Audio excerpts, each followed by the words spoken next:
Good morning, everyone, and welcome to a smoky June the 7th, 2023, Conquer the Clutter podcast. And today I'm going to be bringing material to you from somebody you know.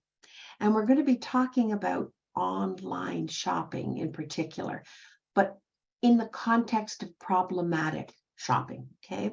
And we're going to do this over the next few podcasts, maybe two, outside possibility three podcasts about how to identify if this is a problem for you, what kind of problem it is and where it's coming from, and then strategies to deal with it.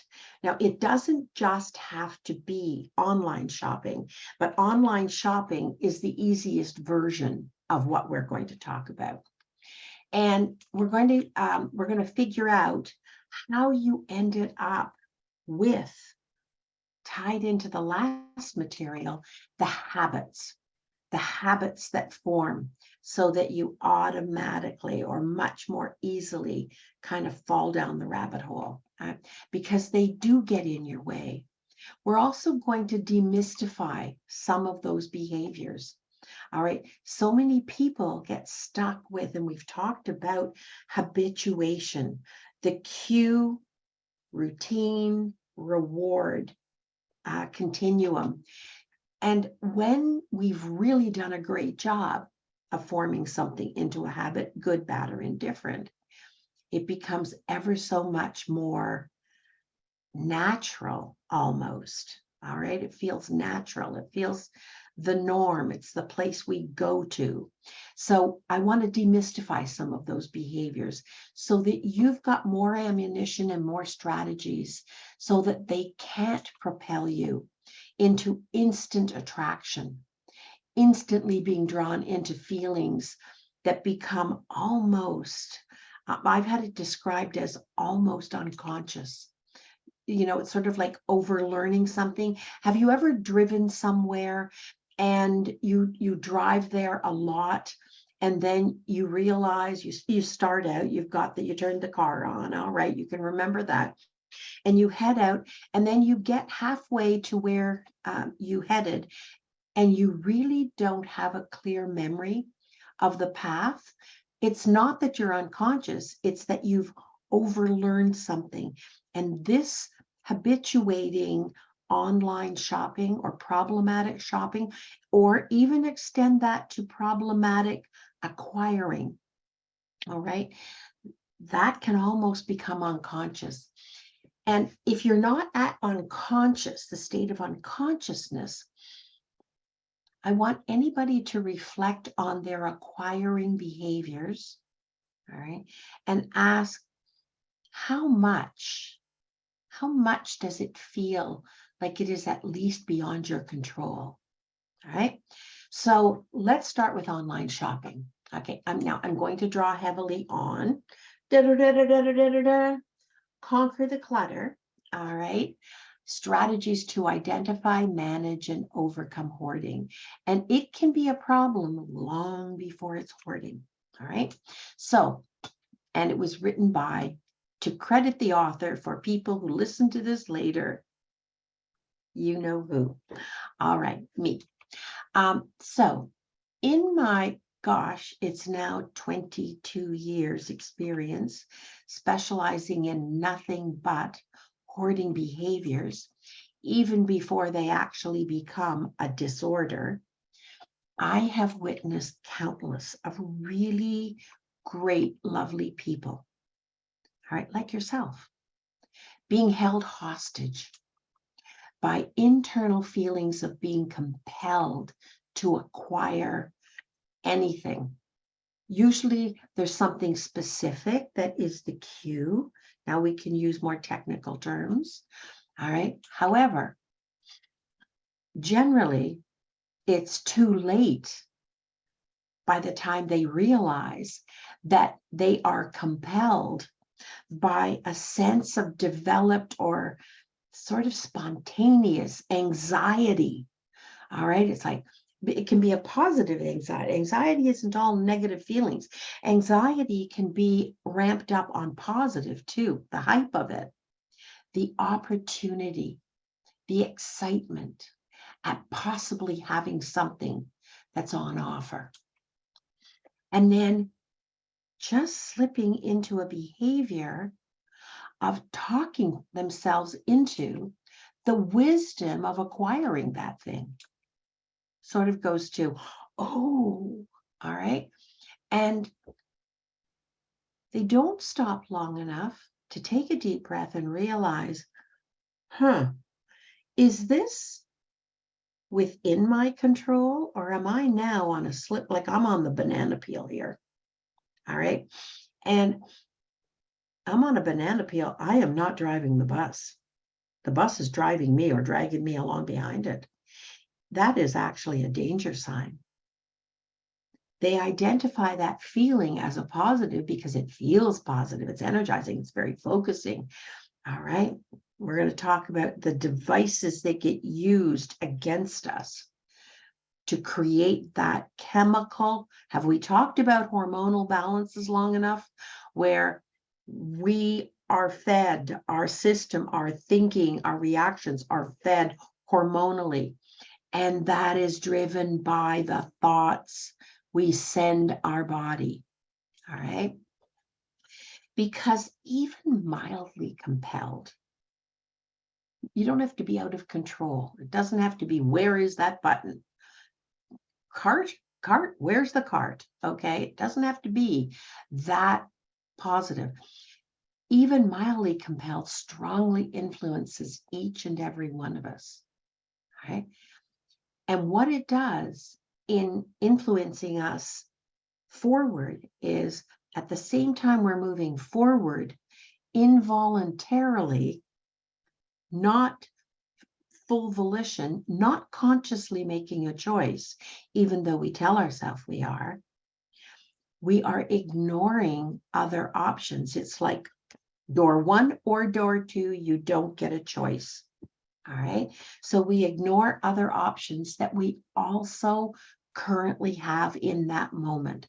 So keep an eye on that feeling, no matter what it's attached to. Our focus today is going to be online or problematic acquiring through shopping, but that feeling is not your friend whenever it's happening. All right. And then when we ignore the other options, what does that mean? By default, it means we don't put any awareness into exploring the other options we have. Let's look at what some of those options are. Well, the obvious is close down the site and don't acquire. All right.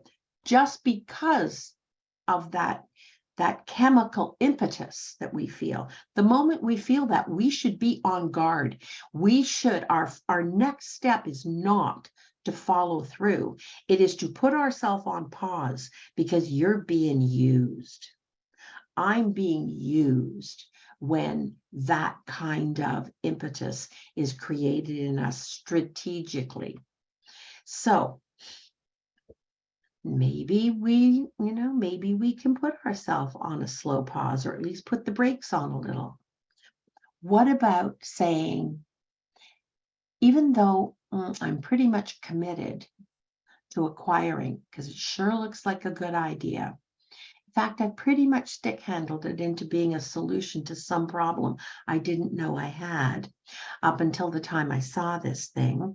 That's good marketing. That's not you being silly. That's good marketing. All right. The reason it works is because it's got nothing to do with you and me. It's got to do with thousands of other people have been studied, and they know it works. It's not your weakness. You're being worked. All right. I'm being worked. So what about maybe deciding to acquire only after we've decided, if we're going to use this and acquire this, what else don't we need of the same type? Because we aren't getting an 8th day in the week. Oh, and I'm wearing one of my white blouses today, just to show you that my weakness of white blouses, see, this is an example, not a bad one, but when I brought this one home, something else had to go because there was no shortage of white blouses. All right. So in a small way, we all have our little weaknesses. And I'm not exempt. I don't hoard, but I'm not exempt. I have to stay on myself too. So look at, if you decide, no, I really want to get this, put it in the cart, leave it there, and then go and look at like type things and say, what just became a bridesmaid? Because this thing in the cart is the bride. All right. And that will slow you down long enough that at least you will be making more of a considered, deliberate decision. You can use that strategy about anything. It doesn't just have to be about shopping. And then what we do in doing that is we maintain a healthy, proportionate use of our funds and our space. All right, it's a good way to keep things proportionate. So we can use any of the harm reduction approaches that we've talked about over a long time in this podcast, like delay.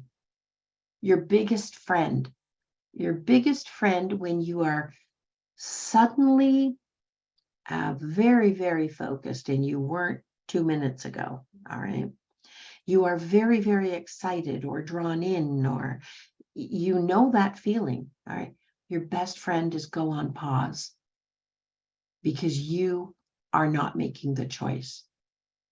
You are not making the choice. Some other factor is basically you've been taken hostage by it. All right. So remind yourself, this is something I do all the time. All right. If I was not actively looking for something, all right, and when I'm actively looking for something, I kind of store it here in the back of my brain. I don't have to rush. It isn't life and death. But when I find something that meets the criteria that I'm looking for, and I know I or we actually do need it, all right, what I do when I find it is I remind myself that if acquiring it is a good idea, and it's past the sniff test back here, but if this item is a good idea, it'll still be a good idea tomorrow. So if I do something, I might negotiate with the seller. Could you put it on hold for 24 hours? I might put it in the cart. I might put it in the cart and leave it there for a while and then really go over, is this the right choice? All right. Because after we've slept on it and we have reviewed the financial impact and or where are we going to put it? Okay. Nothing can come home. If you already have a challenging environment because of clutter of any type, every single thing we acquire that we keep has to have a home space. And that home space, here's the bad news, that home space has to be in the area where we would use it. All right. Why? Because if we don't keep it in a home space where we use it, we're basically stuffing things. Any empty space becomes a good space, which means you can't find it later. Because that home space, the other characteristic isn't just where you would use it. Remember, it really also is where this precious thing that is so important to have remains accessible. So books, not a good idea to have them 3 deep on a shelf. All right, they're not accessible. They're not accessible. Now, sometimes sometimes it can make sense for specialized kinds of things that are very unique to you and not a lot of them. Sometimes 2 on a shelf isn't the worst idea, but not on your whole library. Everything can't be that important, because when everything is that important, nothing's important. Nothing is important. It's an impulse, all right, not a passion. So this suddenly great thing, all right, that you didn't know you needed 10 minutes ago, we now instantly believe we need. That's a danger sign. If it wasn't something you had parked back here that you are actively looking for, and the right thing, the right representation of what you're looking for, and suddenly this is it, do yourself a favor, put yourself on pause, sleep on it, look at the financial impact of acquiring it, look at the spatial impact of acquiring it. And if those two things don't fit positively, this is probably not your answer. Or even if it's a good thing, it isn't the time. Maybe there's a piece of work that has to be done first, and that is make space for it to be housed where you will be using it, and it will remain accessible there, not hidden in a drawer, in a bag, in a box, under something, all right? Any spot in the cupboard where there's an empty spot. The other thing too, so say you do convince yourself that acquiring it is a good idea. What about acquiring less? What about acquiring less? All right. Make a list of things. I do this. Make a list of things that I really have thought about and know I need or we need and are really looking for them. And then only acquire those things first. So you've got that, that list packed away somewhere in the back of your head, but prioritize it so that you're not solving problem Z and you've used up the space and the finances, and suddenly the solution to problem A arrives. All right? Prioritize what the next important need is. In other words, no impulsive purchases. All right? If you didn't know you needed it and you suddenly have tripped over it somewhere, don't stick handle your logic into this is going to be the solution to world peace in my life. All right. It's not that big. You're talking yourself into it, and it's all about marketing. So say you decide that you are going to get something.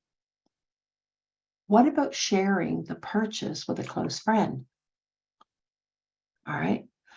Sharing the storage of that item. A number of my clients have done this. Specifically, generally it can be about clothing. We'll talk about clothing in a minute. All right.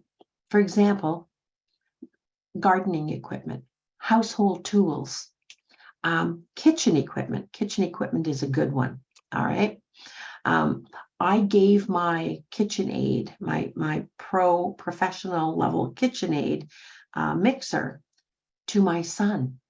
All right. Now I can get that back anytime I need it. You know what? It took me probably 10 years of using it as a bookend in the kitchen to discover I haven't hauled that thing out. You know what? Like that thing weighs a ton. It's like lifting the car. All right. There's a downside to getting good quality stuff too.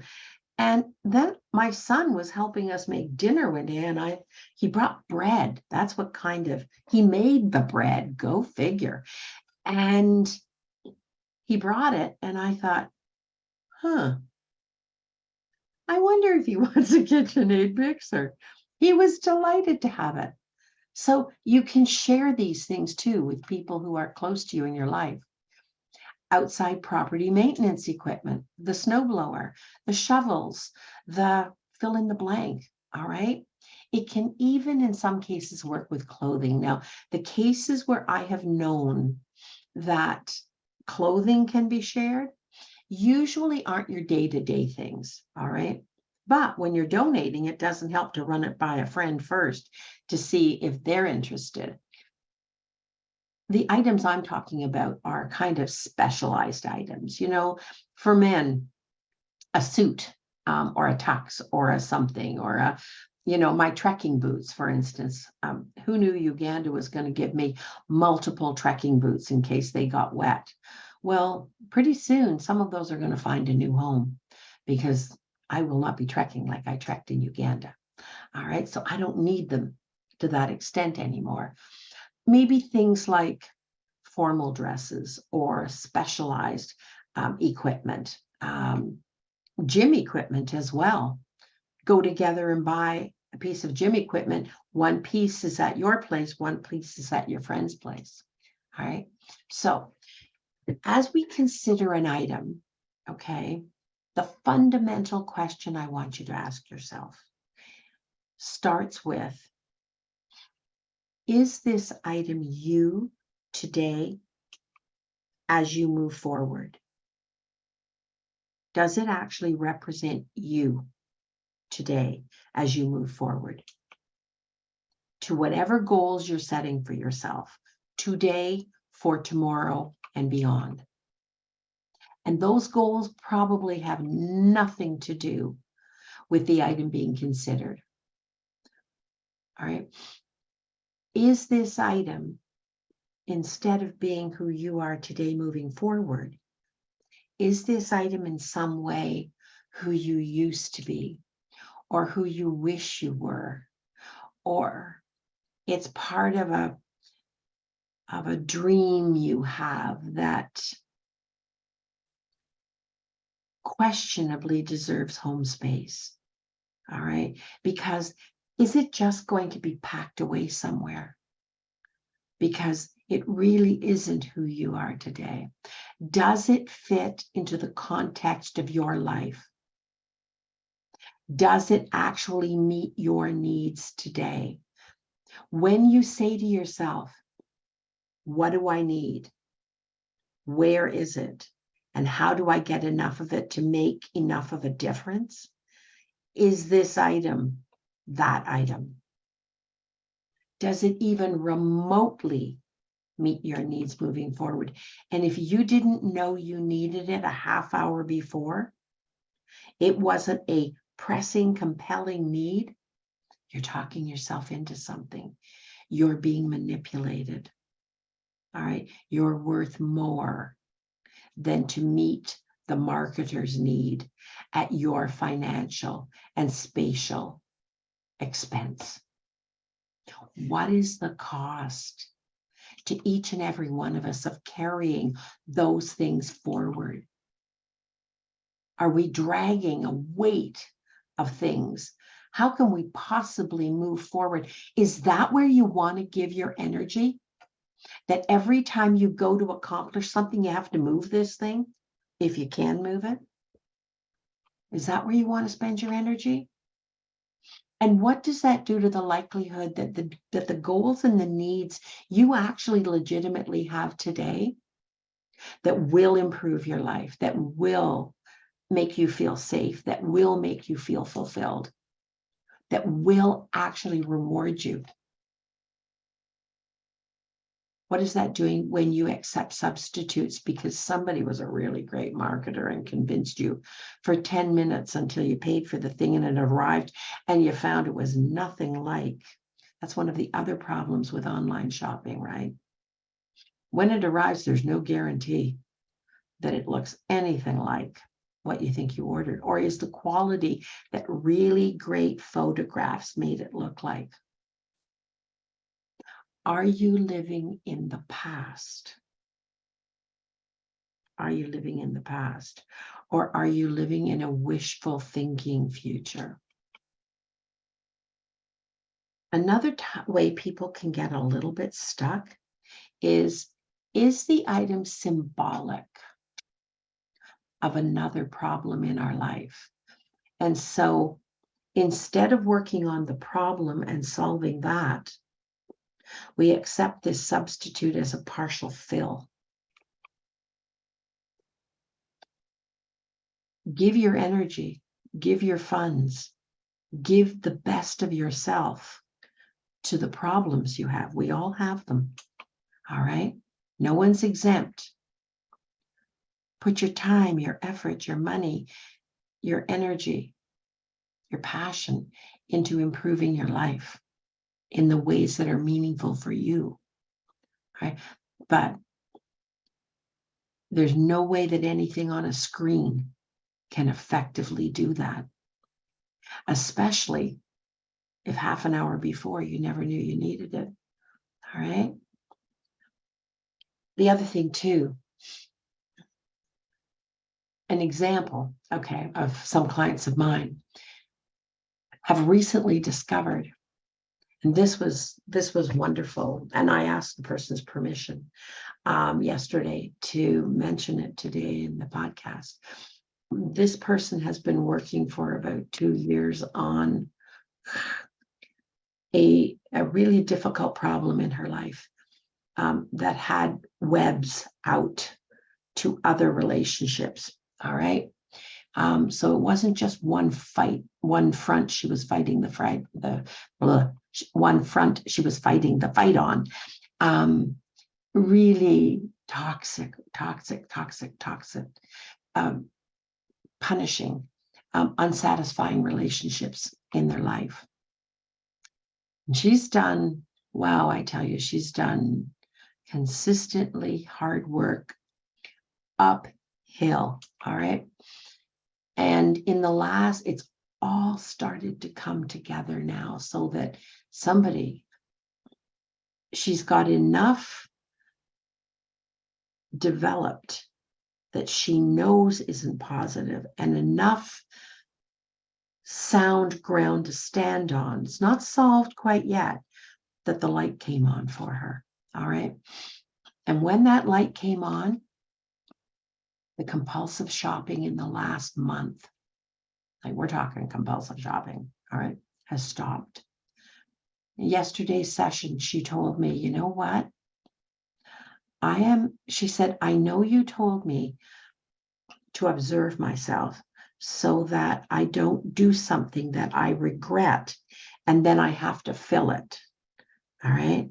But she said, I hauled those things. She said, I'm hauling things out of my cupboards like full steam ahead. I'm laying them out. I'm talking to them. I'm making decisions. And she said, you know what? With no regret. You know that thing we talked about that was sort of like a symbol of, wow, I was acceptable. I was the right weight. I was the right I was the right this. I was suddenly my best self. She said, I am my best self. I realize now I am my best self, and it's got nothing to do with putting that thing on. There is no thing that's magic. The magic comes from inside, accepting yourself and stopping other people being able to hurt you and toxify your life. Use up your energy, undermine your confidence, use your faults and your weaknesses as sticks to kind of poke you. She said, you know what? I wouldn't have believed it was possible. And she said, and I didn't want to tell you right away because I thought maybe this is just a passing thing. It's not a passing thing. She said, you have to see my cupboards now. She said, I went my brother, who was my shopping buddy. All right. And unfortunately, she works hard, but she manages her money well as well. So shopping is not necessarily has to be an immediate problem for her. And her brother was a big temptation. She said, we went to the outlet malls yesterday. And I kind of looked and I thought, okay. And she said, you know what? I bought one thing and it had nothing to do with clothing. It was a salad bowl. She said, I'd broken the other one. And I'm good. I am so good. She said, I feel like I just couldn't find the light switch. I was going like this on the wall, trying to find the right thing, and I hit the light switch. And she said, you know what? The lights are on. The lights are on. So I pass that on to you. All right. Is a thing that you're holding on to that is not part of you today moving forward, or something that you will be tempted with soon in the upcoming future. Ask yourself, is this symbolic of something that somehow I'm telling myself, if I had this, I would be more, I would be better, I would be, and understand that there is nothing extra, no matter what it is, that is going to change who you are, except how you honor yourself, how you treat yourself with compassion, love, respect, accountability. It isn't all warm, fuzzy. There's also accountability. All right. That's the thing that will change you solidly. All right. Healthy boundaries and limits is where you start. Go back to the podcast if you need a reminder. We've got a few podcasts, really great podcasts on healthy boundaries and limits. If you're compensating for something to give you something, the answer, if this thing is the answer, don't buy it. Don't acquire it. No matter if they're giving it away free. Don't. You sit quietly with yourself. Love yourself. Respect yourself, even if this is not your best day. You're not a shining star in this situation. All right. You love yourself, you respect yourself, and you treat yourself that way. And you set healthy boundaries and limits. And even if there are relationships in your life, in the past, the committee, all right, the voices on the tape, on the committee, or current. And even if they're poking you with things that you know are true that are not your best self, no one is allowed to demean you, treat you with disrespect, or manipulate you by making you feel less than. On your worst day, so long as you are not deliberately hurting yourself or deliberately, intentionally hurting somebody else, on your worst day, you are worthy of love, compassion, and respect. So give it to yourself first.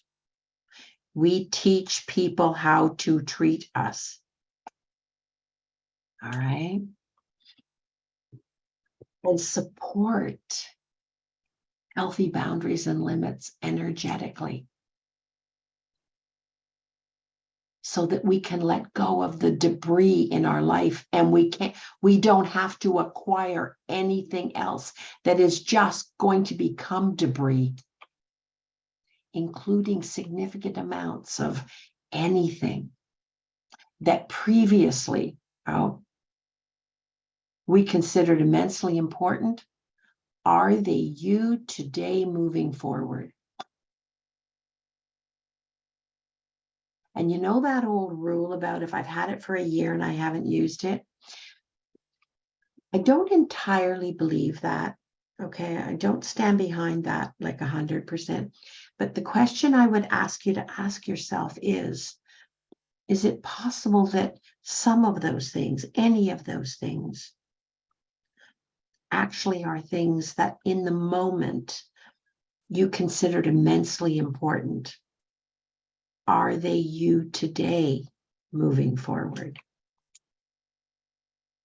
Also, do the same thing with things from people that you miss. All right. You loved the person loved you. Nothing's going to change that. But often the things that are attached to them that they give us, now they don't necessarily have to have died. An example of that would be my older sister right now. She's in serious stage Alzheimer's. She's not there. All right. And I miss her. Just like I miss my sister who died 2 years ago, my younger sister. All right. There's nothing that's going to take their place. There's nothing that is equal. I love them. They love me. That was the gift. Anything else has to really pass a very serious sniff test, because it is a huge temptation to try to fill that pain. But if I fill that pain with things that are not enough, they're not true, they're not me today moving forward, even if a few of them belong to them, all right? If I do that, all I'm doing is stuffing down the pain to come back later or to play out in another way. No matter what it is that you're trying to compensate for, there is nothing that is going to do you any good. You can delay the pain, you can buffer the pain, all right? But it's coming back. And when it comes back, it's coming back festered. And it's coming back secretly and silently in other ways that are going to cost you far more in the long run. Just face it head on. If you need help, get the help you need. The help you need doesn't last forever. It just lasts until you get over the bump. All right? Be brave. You're worth it, no matter what it is. All right? Sometimes we get these things, all right? We loved the person. They loved us. We never really liked the thing. Okay? And so sometimes when people are downsizing, you ever notice it's a really awkward moment when they offer you something that they really liked and you're thinking, oh Lord, help me now, because I don't even like that. Yeah, sure, thanks. All right. Did we talk about healthy boundaries and limits? Maybe a better way could be,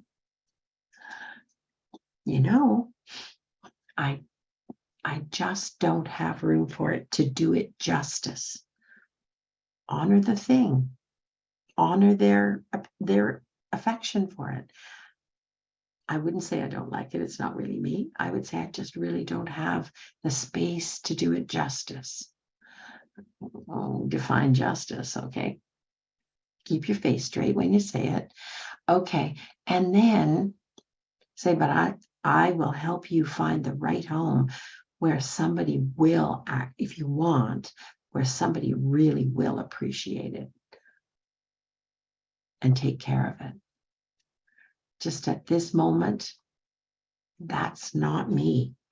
I don't have the space for it. Okay. So honor the thing, honor the person, offer them help. Don't take the leftovers. All right. Don't bring the leftovers home. Okay. And you know what? If you know that some of that is coming down the tubes, all right, down the line here, that is likely to happen at some point in the future.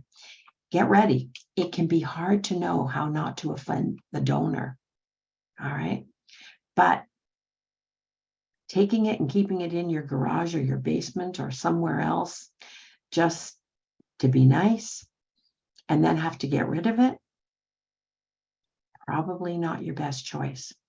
So strategize. Come to the podcast if that's something that's likely to be happening.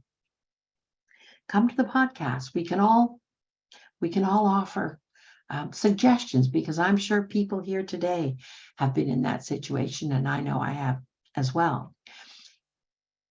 If the things don't fit in our life today,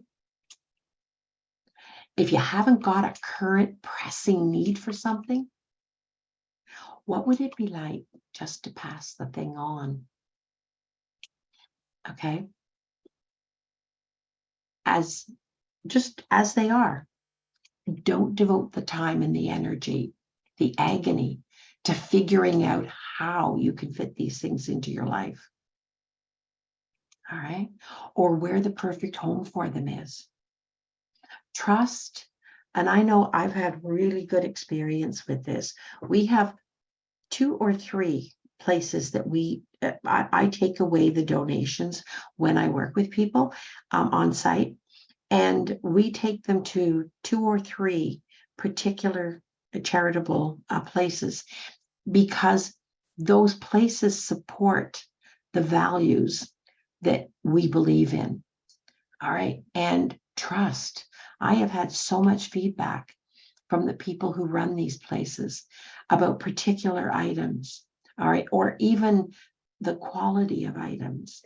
Trust that donated to charities that support your values, the right person will find them and will really appreciate it and care for those things that you don't want as part of your life that are being bequested to you, or the things that are being sorted out because they turned out to be things that in the moment you put in the cart. You went back in a moment of weakness and lack of clarity, and you paid for, you got them. They haven't worked out that well, or they're long since useful, and you didn't know you needed them before they were offered to you. Highest probability. Just tell yourself, if you can't think, yay, yay, I got it. And I know exactly where I'm going to put it. I know exactly what I'm going to do with it. If you don't have that positive response to anything, highest probability is you don't need it now. So don't talk yourself into anything just to be nice. Also, you know it can be difficult for somebody suffering with any degree of acquiring behavior, even if it doesn't quite reach the level of hoarding disorder, to avoid the lure of late night shopping channels. Let's spend about 10 minutes talking about late night shopping channels or internet deals, or what do they call them? When you have to bid on things. All right.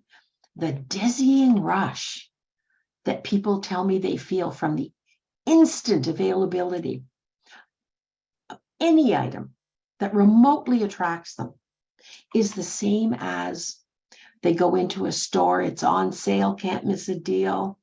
Okay, it's the deal you're buying, not the thing. How clever is that? If you're telling yourself, oh, I got this thing and I got it at a tremendous price, it better be something you really, really wanted and needed. Otherwise, how's that, to quote Dr. Phil, how's that working for you? All right. Getting a deal is not a deal if you have to put it on credit. It's not a deal if you have to put it on credit. It's not a deal if you're pulling from savings that you need for your future or for some other thing. Okay. Traditional store shopping can also be impulsive, but it's so much more precarious in hidden, quiet ways. The great deals lure us, urge us to purchase now, get it now, buyer's impulse, remorse, anxiety. All right. A lot of people report feeling that the next day it's also the same degree of regret. And by that time, the thing is shipped, right? Okay. After in-store having, but online shopping requires different coping treatments and strategies to be successful. According to a recent study done by, of all names, Trotsky in 2015, they tried to determine how to categorize online problematic shopping and whether online problematic shopping is similar to any other form of impulse control disorder. It's things like obsessive compulsive disorder or gambling, addiction, all right? basically what they were talking about was what you and I have spent 3 or 4 podcasts just talking about it recently. And that is, they investigated altogether now cue reactivity. Cue being equivalent to trigger, remember? We've spent a long time talking about cue reactivity, haven't we? So cue reactivity in this particular study is defined as excitability. Anybody not seen something online that excited them? All right, okay. And that excitability represents a shopping cue, acquiring cue. All right, now that excitement, that cue reaction, constitutes the emotional and motivational basis for, altogether, developing a craving. We don't want to develop a craving. Remember, we do want to develop cravings, but we do want to develop cravings for things that are actually giving us the reward worthy of changing the routine once we're triggered to end up with a satisfying enough reward. This does not equate to a satisfying enough reward. The craving that they're talking about here, that emotional, motivational sort of impetus, is an irresistible, that's a danger sign. That's a danger sign, irresistible desire to consume a substance. A purchase is to consume a substance, and it's associated with other forms of seeking behavior. And you know what is very strongly correlated with the other irresistible desire seeking behaviors? Relapse cue reactivity. So it's the wrong kind of craving, because the excitability turns us up on revs so high that we get excited. We start stick handling our logic. We convince ourselves. They show us all different angles and all different usages. And this one dot of glue can hold a 17-ton truck in the air. And isn't that just what we need for that problem we have at home? Hey, we're way out of the realm of reasonable. There's no way something else, low probability it's going to pay off. And we get the craving for it, though. Wrong kind of craving. We want to be a little more discretionary in what we accept as the answer, the reward for what do I need. All right. It cannot, by definition, be something we didn't even know existed 10 minutes before we saw it on a screen. And that craving concept has been transferred then to basically what is very easily developed into. You ask anybody who's been caught in the snare of this, it's been transferred. Relapse cue reactivity has been transferred to behavioral addictions. And it's easy. And they don't have to be gambling. They don't have to be online gaming.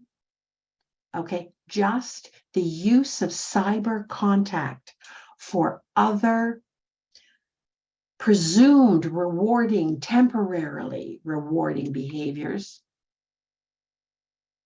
were found to be identified as factors in making you and I, not somebody else who's got any serious problem, you and I, more vulnerable to online shopping addiction.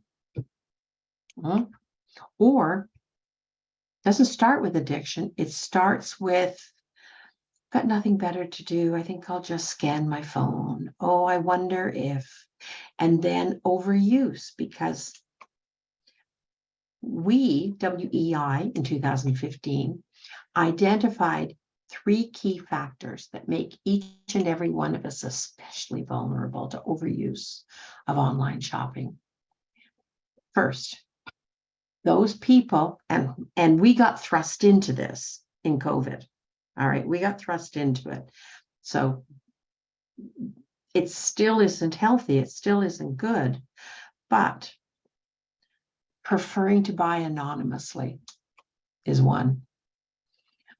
Preferring to buy or acquire and avoid social interaction. You know there's an overlap between pathological impulse buying and anxiety. Anxiety can be positive as well. Can also be the negative side of it, social anxiety. All right. For people who don't comfortably tolerate crowded malls. I hate crowds. I don't think I've got social anxiety. I hate crowds. All right. There's a crowd mentality that I guess I'm just getting too old for it. I don't have the patience. I don't have the patience for crowd mentality. Okay. And then who knew? COVID. Okay. This was pre-COVID, however. COVID, what do you think COVID did to it? So now we've got an additional almost 2-year experience to add as a predisposing factor to deal. Now, some people are dying to get out. Some people are still very concerned because we don't have this thing licked yet. And even though there's a lower probability, do you want to sign up for it by being in a line at the bank or a line at the store? All right, doing your groceries, picking up those lemons that somebody else who did this and didn't know they had COVID put their hands on before. Okay, or social interactions at checkout counters. Buying online might seem like a perfect solution, but it actually increases the incentive for each and every one of us as individuals to be tempted, to be rewarded, to avoid social interactions. So the question is, this is something I want you to ask yourself. Did you have a predisposing kind of factor before? Do you now? Has COVID had any impact on you? That there's any part of you that now is more likely to go online and buy more? All right. So you're online buying regular stuff, and I know I'm doing that more. I don't think I'm buying more, but I know I'm far more likely to go online and buy it. And at the same time, to get caught up in impulse shopping behaviors. All right. And when you get caught up in online shopping and you regret, are you ashamed? And does that actually increase the likelihood you'll do it again? As contradictory as that sounds, because when you can do it again, even if you're feeling badly about a number of previous purchases or acquisitions, you've got privacy and you've got anonymity. And online shopping can make this worse. All right. Not to mention the wide variety and constant availability of items. How seductive is that? It's not surprising that online shopping really cultivates satisfaction in people. You can look at a million things, very, very millions exaggeration. You can look at dozens and dozens of things that you wouldn't have the patience to look at in a store. You might never have noticed because they're coming right in front of you. Now, I'm going to end today with a little story that's true. So you remember the story about going to Uganda. All right, I promised this story to you about Uganda will end sometime. But the many lessons were learned. All right, many lessons were learned. And Steve and I were sitting, Steve, my lead crew, Steve Boudia, my lead crew, and I were sitting somewhere and we were talking about the different things I needed for Uganda. And one of the requirements was, I don't know if they won't let you, but they sure don't want you. You really need to get gaiters, and I'm not talking about alligators. These are things you attach to your shoe, and they cover your shoe, and then they go up to your knee at least. They tie, they secure, and they're against, well, they said snake bites. Didn't see any snakes, but we did run into some ants that got a very interesting reaction from my porters. I thought war had been declared on the ground. They were stomping, and this was serious, whatever these ants were. Anyway, apparently I had them on my shoes, and they were climbing up the gaiters. So good thing I had them. But that's not the point. The point is, Steve and I were talking about them, and I was telling him about gaiters. Okay. And we didn't have our phones on. Well, our phones were on, but we weren't using them. All right. All of a sudden, Steve picks his phone up. There's a flash on his phone. I'm not talking 3 minutes later, offering a wide variety of gaiters. Nobody had punched in. Nobody had done a keyword search.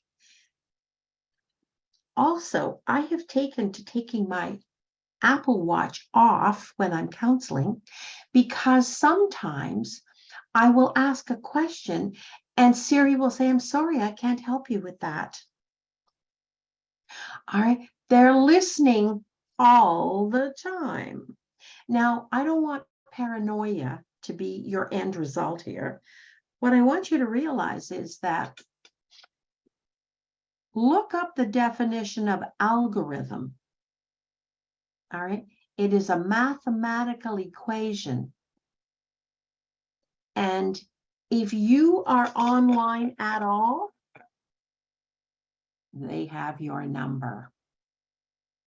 They have your number, and they will specialize what they send to you. You don't even have to enter a keyword search. Just by talking, they are forming an algorithm, all right, about you, your preferences, what you're looking for, what your price range is, what are the criteria, and they are specializing what they send in front of you. So the next time you're tempted, all right, ask one thing. Did I voluntarily ask you to send me this information? And if I didn't voluntarily ask you to send me this information, I'd be turning my phone off. I would be backing away from, I'm not sure computers can do it. I'm not that technical. Somebody tell me if they can. But we're going to pick it up from there next week. Okay, so watch that you're driving the bus, not getting pulled along behind it. All right, because even if that bus is something that fits your algorithm, I think I don't want to hand over sort of my free will to marketers who are clever enough to anticipate what I might be susceptible to. Okay, you take care, and I will see you next week. Bye, everyone. Thanks, Elaine. Bye-bye. Bye. Have a great week. Thanks, Elaine. Have a great week. You too. You, Elaine. Thank you.